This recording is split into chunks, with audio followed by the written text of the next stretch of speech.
ASMR video here on the channel. Now, as you can tell by the title and the red colour scheme I've got on going behind me, the amount of effort that goes into these videos is just off the charts. We are doing a MCU or Marvel Cinematic Universe ranking tier list kind of thing. We're going to go from worst to best. This video was requested, I believe, on the Marvel trivia video that I did, and I don't need to be asked twice to do a video Marvel related, so here we are. So yeah, thank you for your comment and for the suggestion. I do obviously read them and I aim to please, so here we are. And that probably introduces the video sufficiently. Let's not waste any time and let's kick off with my least favourite Marvel movie. I should premise before, it's not just movies, it's also Disney Plus series, but doesn't include What If, simply because I haven't got round to watching it yet. I will at some point. I want to binge all of them, but I haven't watched it yet, so they will not be included. But the other Disney Plus projects, TV shows are included. So yeah, let's get into my least favourite MCU film now. Coming in at dead last, we have the Hulk movie, The Incredible Hulk. I just hate it. Like, simple as that. So basically, for you guys, I'm just ranking from worst to best, essentially, and it will appear an update on screen as we go. But how I organised it was I did my own tier list, and basically the categories went from horrible to bad to meh to okay to good to amazing, and then God tier at the top. And The Incredible Hulk is the only film I put in horrible. So yeah, we're not going to dwell too much on that, but that is my least favourite MCU entity, if that's the right word. Moving into the next spot, I have put Thor: The Dark World. I feel like The Dark World and Hulk are it's relatively like the mainstream view that these are two of the weaker MCU films. The Dark World, I'm just not a fan of Malekith, the villain, and I am sort of the opinion that relates to the saying, a movie is only as good as its villain. So, and Malekith is just really dead. Obviously, we are introduced to the Red Infinity Stone and the Reality Stone. What a fake fan! I couldn't think of it straight away. But yeah, I'm just not a fan. And then relating to that, in the next spot, I've got the first Thor movie up until Ragnarok, which some of you might already know is a fair bit higher in my rankings. But up until Ragnarok, I just hated Thor's character. Like, there was no humour. He was just annoying. He was my least favourite Avenger by a country mile. So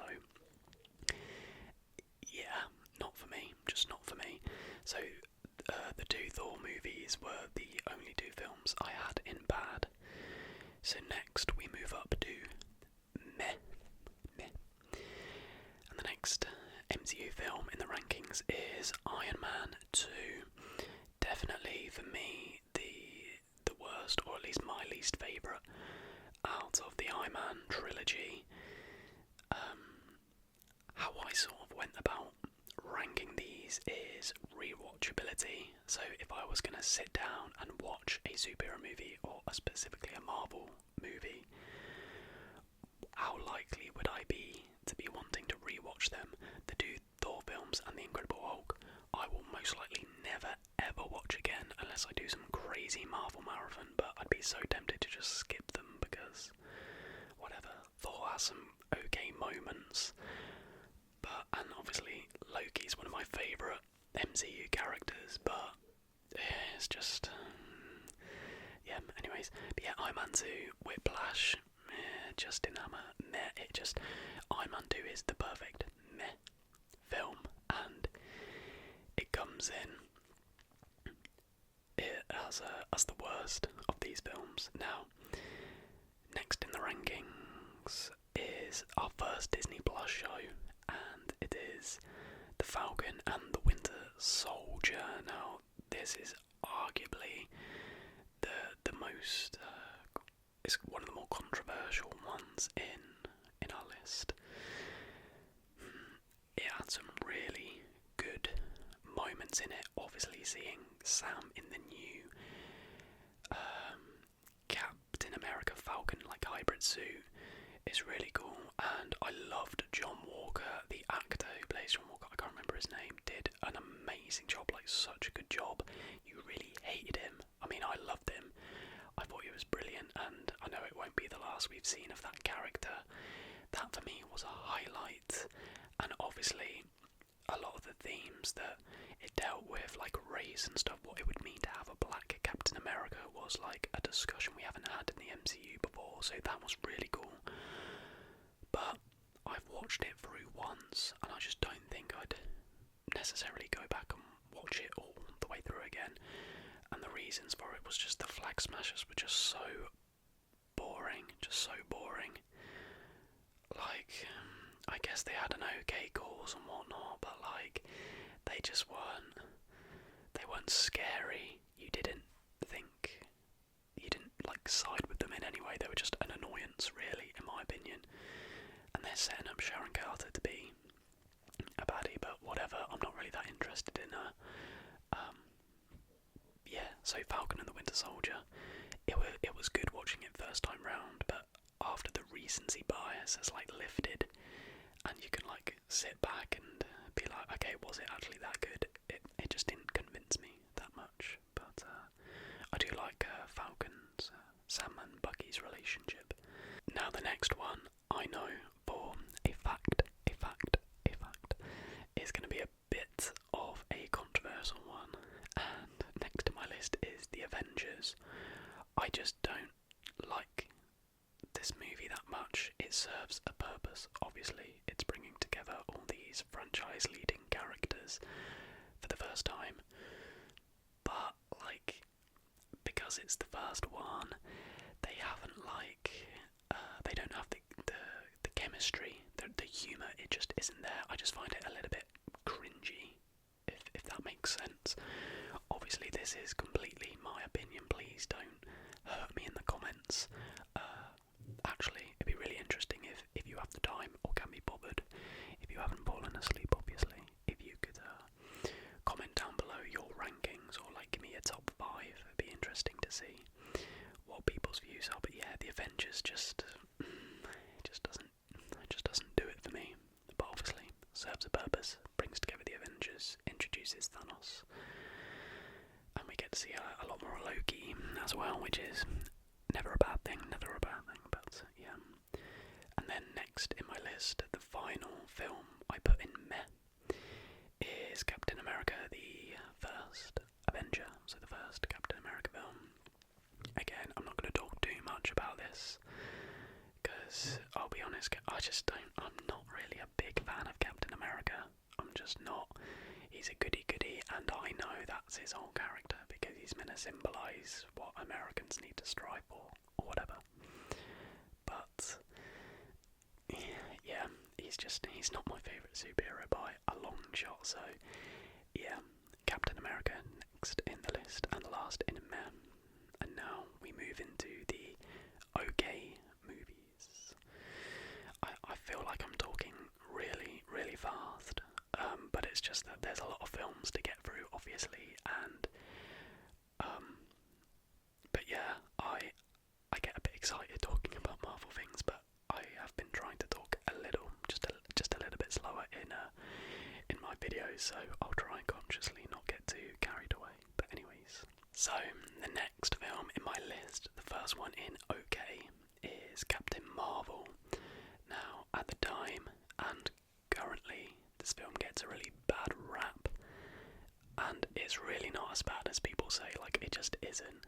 There's definitely so much more we're gonna get to see from Brie Larson as Captain Marvel, but it did a job. The film, it wasn't amazing by any stretch of the imagination, but it had some really cool some really cool moments. And obviously the de-aging of Fury is really cool. But yeah, but I think maybe I do have a little bit of bias towards this film because I feel like I've said this before in a previous video somewhere, but in my third year at Sheffield, I handed in my dissertation, and it was like quite early in the morning, and I think I was going out late that night, but didn't really have anything to do the rest of the day, so I was in town, and I was just like, you know what, I'm just going to treat myself. So on my own, I went to the cinema to watch Captain Marvel, treating myself to some Pick a Mix, Tango Ice Blast, of course, and I don't know, just because I've got that like nice memory, maybe that like blinds me, but you know, I don't think it's that bad a film. But and next in my list, I have Avengers Age of Ultron.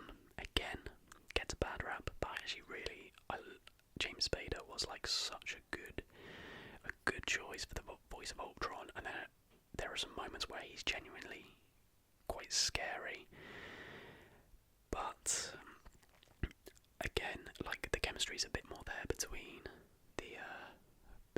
the Avengers, but it's just, I don't know, it's just not quite there for me. I don't know, there's just something missing. I don't know, sometimes, you know, when there's those films, particularly Marvel, where you just don't like it that much, but you can't like fully grasp why. Maybe Avengers Age of Ultron is a little bit like that. So the next film in my list is Ant-Man and the Wasp. Now I believe Ant-Man and the Wasp and Captain Marvel came out in between Infinity War and Endgame, right? I mean, it obviously, how events transpired, Ant-Man and the Wasp turns out to be a pretty important film, in that it introduces the quantum realm and the possibility of travelling through the quantum realm, aka time travel. That's a bit of a tongue twister. And I love Ant-Man, he's one of my favourite characters, but like, once you've watched it like 2 or 3 times, you don't really need to watch it again, because yeah, but it is super funny, as Ant-Man is, but yeah, I think the Ghost isn't that good of a enemy for that long, and the action scenes in this they're not great in my opinion. But yeah, overall it's just like this funny, light-hearted film which ultimately fills a gap and serves this purpose of providing the quantum travel for Endgame. But yeah, it's a perfectly fine film. Now next we have Iron Man 3. I do quite like Iron Man 3. I've gone back and watched this quite a lot, and I'm looking at this list, and the thing with me, this tier list, my rankings change. I don't know about you guys, they change just like weekly, daily, depending. I might see a TikTok and I'm like, oh, that's such a good film, isn't it? And it moves up. Because I've put Iron Man 3 behind Black Widow, and now I'm thinking that, I'm not sure about that one, Chief.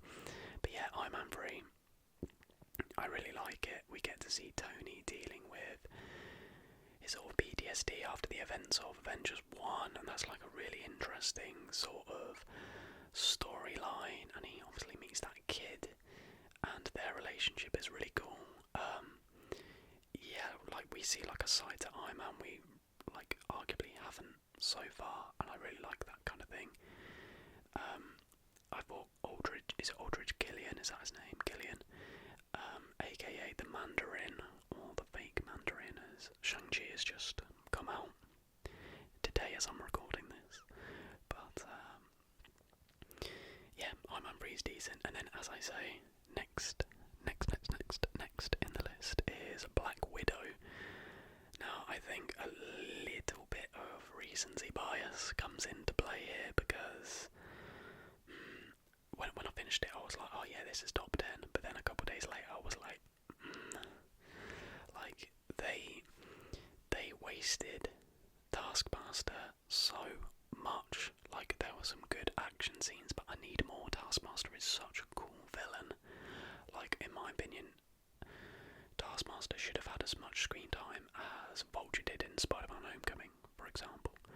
Taskmaster is such a cool, unique villain, and it's just, I guess, the twist of who Taskmaster was cool, but like, I don't care enough. I know they've technically been setting up, what's her name, Dreykov's daughter for a while, but like, whatever.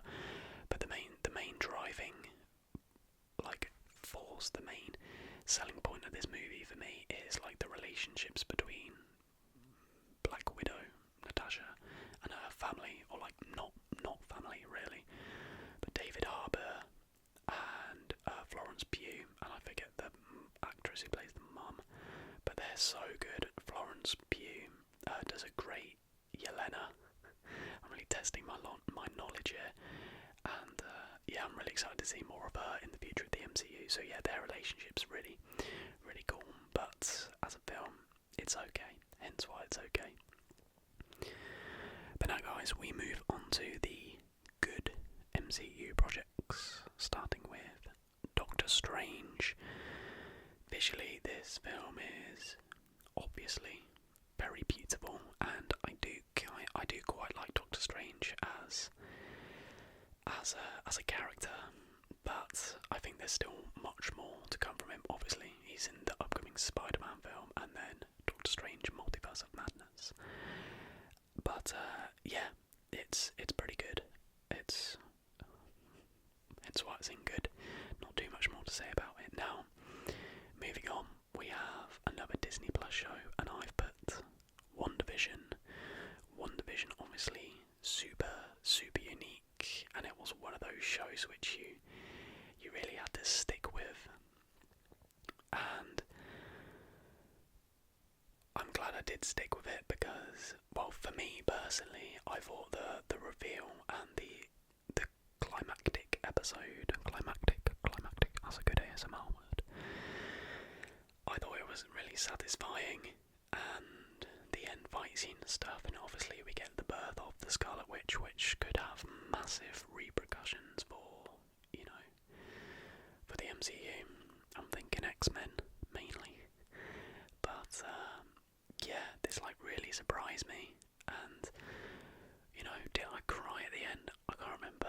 I think I got a bit emotional where she's saying goodbye to Vision, because that's what it's. I love films where there's like an underlying aim of the film, or like TV series.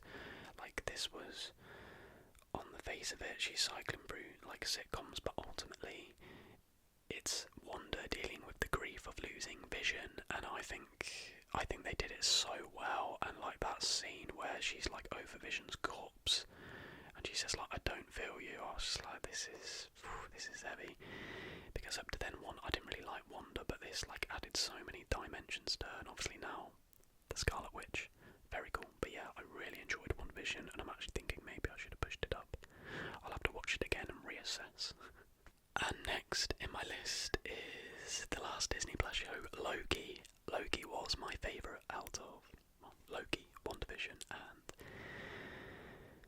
Falcon and the Winter Soldier. Like I said, Loki's one of my favourite characters. I think it was done really well. You kind of didn't really know where it was gonna go, although Kang was sort of teased throughout the episodes and stuff, and obviously we know he's coming up in Ant-Man Quantumania. The final episode I don't think was a good series finale in relation to all the other episodes, but it's arguably one of the most important I don't know, like scenes, half an hour, whatever you call it, in the MCU, because it's going to have massive ramifications, obviously, with the multiverse and our new big villain. I hope Kang is treated as a big villain, because he is so cool, and I'm really sure, is it Jonathan Majors? He was like, there was something about his performance in that episode where you just like didn't want to take your eyes off him. He had you on edge a bit, but you were like, oh, this guy's so cool. And I'm sure that was like a nicer variant of Kang. He who remains. So I'm really excited to see how he plays the more evil variants of Kang. So yeah, it should be really interesting. But yeah, I really enjoyed Loki, and in season 2, we better see Mobius on a jet ski. That's all I'm gonna say. Next on the list, we've got SpiderMan: Homecoming. Yeah, I really like Vulture as a villain, and I think Michael Keaton played him brilliantly. With the MCU Spider-Man, he is just like, he's memed so much just for being like Iron Boy Jr., Iron Man Jr., whatever, and it is that to an extent, but I'm really hoping that No Way Home is sort of like more of a coming of age film where he realises his responsibilities and he has to be on his own, because I know Tony's dead in Far From Home, but like, he still has Happy helping him, he still has the suits, the tech, all the Stark tech and everything. So I'd like to see him on his own 2 feet, but the MCU is pretty technology driven, isn't it? So, and then next on my list I've got AntMan. Really funny film, as I say, he's one of my favourites. Yeah, it's a pretty rewatchable film, and there's some really good moments, like with the giant Thomas the Tank Engine and stuff. That's great. And then the final film in good is Guardians of the Galaxy Volume 2. Obviously nowhere near as good as the first one, but still super funny. Obviously the chemistry between the Guardians is just off the scale. Yondu's sacrifices, for me, one of the most heartbreaking moments in all of the MCU, and obviously what's not to love about Baby Groot. So now we move, what's that, 10? Yeah, so that was 10th. So that kicked off our top 10, and that was the last in good. So the next hit was amazing. So the first amazing film, and 9th on our list, is Iron Man. Iron Man, obviously the film that got the MCU started, and it is really good, and it still holds up so well. Obviously it wasn't that long ago, but yeah, I prefer the first half of the movie so much, where he's in the cave having to make that first suit, like, yeah, because what's the guy's name he fights? I can't remember. Tony Stark was able to build this in a cave with a box of scraps. Oh, I can't remember his name. That's so annoying. That's really bad of me. But I'm still trying to remember it. Sorry, this isn't relaxing for you at all. I apologise. Yeah, Iron Man, really great film. We're gonna move on. I think it was the first Marvel film I had on DVD. Well, obviously, because it was the first released. Pointless. We move on. 8th place, Black Panther. Obviously, rest in peace to Chadwick Boseman. So sad we won't get to see him, not just as Black Panther, but in any role, because he was such a good actor. But Black Panther it really was not to be cliche, but it was a moment, seeing African culture and different elements on screen in the Marvel Cinematic Universe for the first time, I think, if I'm not mistaken, or probably anyway, in all its sort of glory, and aesthetically a beautiful film. The technology and effects in it are amazing. All the scenes where in his suit he discharges the kinetic energy, the purple energy, is so well done. And I loved Killmonger. He's one of my favourite MCU villains.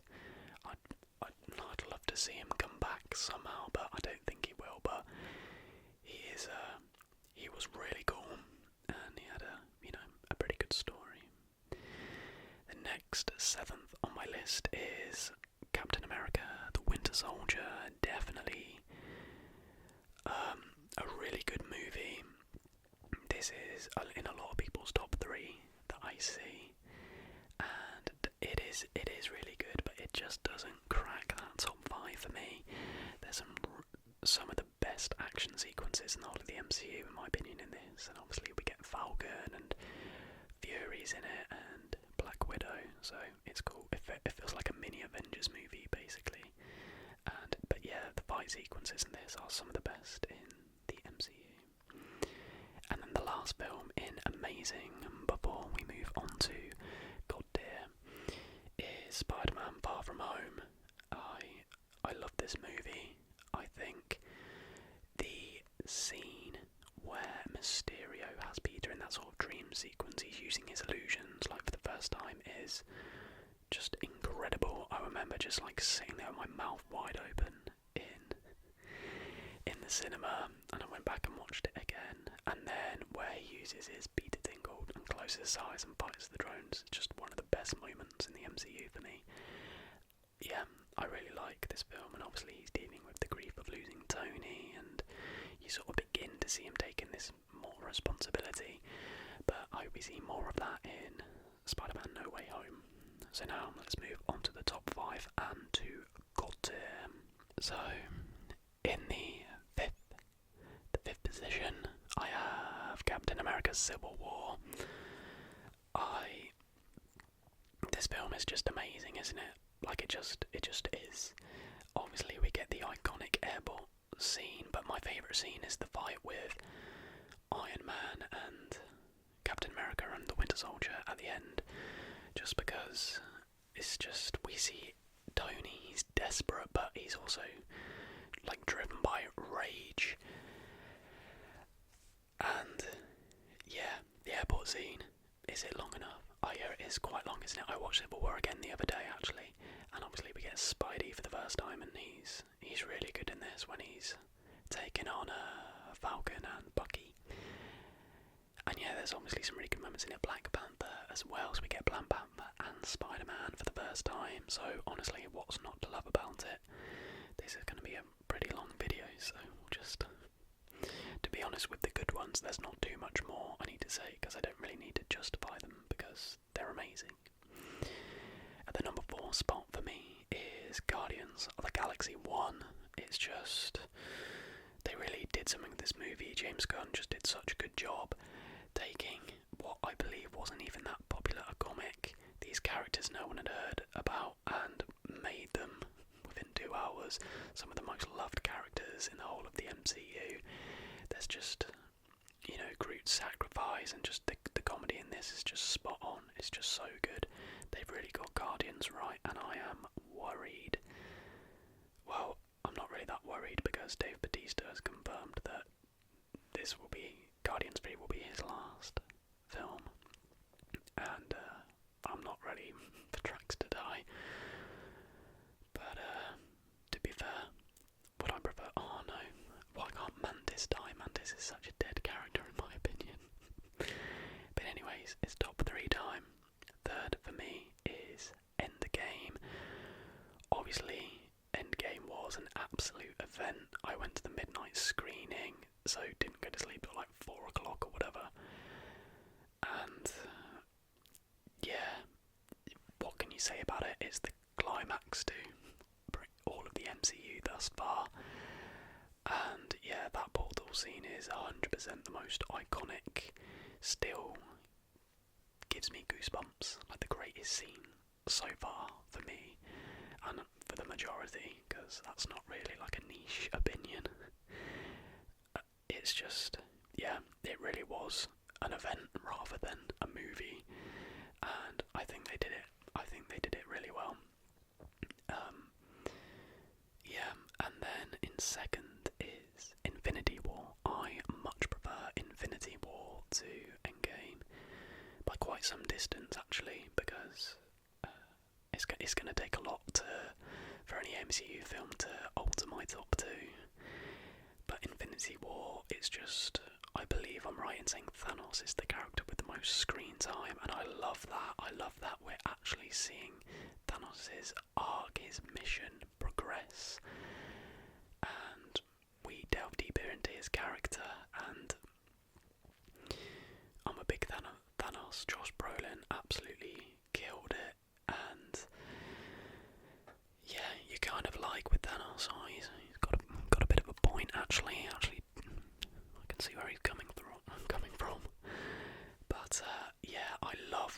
superheroes lose. Obviously, seeing it for the first time in the cinema, I was devastated watching everyone dust away and Peter saying, I don't want to go.